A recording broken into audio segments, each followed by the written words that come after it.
Khumbula ekhaya. Sanibona. Igama lami ngingufandam wakamButho. Ngibhalile la kwabantu bebhodi. Wakhumbula ekhaya. Ngibhalile la kwakhumbula ekhaya ngesifiso sokuthi ngifisa ukufuniswa ubaba wami uDavid Mbutho ohambe ekhaya ngo1998. Ngizwile kuthiwa unokubonakala koDavidton eGoli. Ngithe angibe sengibhalela la Kwabantu bebhodi. Wakhumbula ekhaya man. Kwakhumbula ekhaya mani. Wakhumbula ekhaya nje kuphela. Kwakhumbula ekhaya nje. Khumbula ekhaya.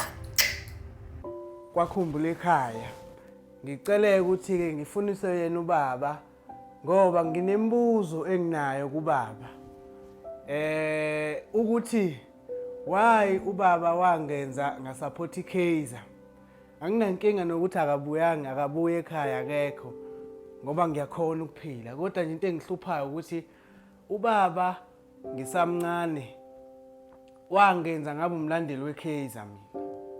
Ngoba nibona ngale jazi engilifakile nje bekuyilakho ubaba likhona elami elincane ayengenzele lona ngiseyingane ukuthi kalisangilingane. So bengifisa ukwazi ukuthi engabe ubaba ubengangithandi ngaleyo ndlela yini noma mhlambe bengiyingane engezwa ukuthi usengaze ngiphanishe kangaka angenza umlandeli weKaizer. Ngoba ngizamile ukuyeka le team.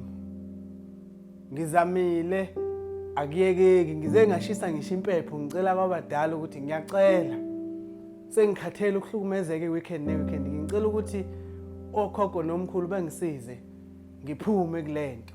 Ngihambile ngaya kwababonayo kwathiwa mangifuna ukuye ukusupport iKaizer kumele ubaba ebuye ekhaya ezoshisa impepho engihlabele nembuzi yokuthi sengiyayeka ube umlandeli weKaizer since kuyena umuntu owangijoyinisa iKaizer njengomzali wami.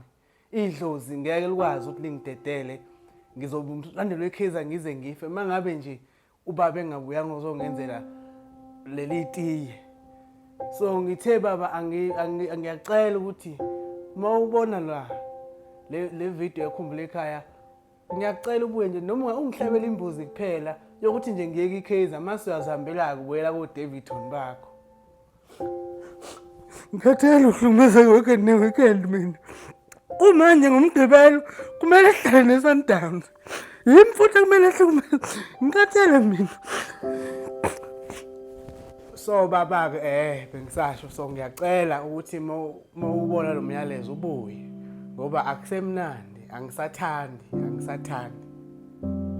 Ngiyabonga kwabaka Ngithe khumbula ekhaya. Khumbula ekhaya. Ungakhala bhuti sazowina.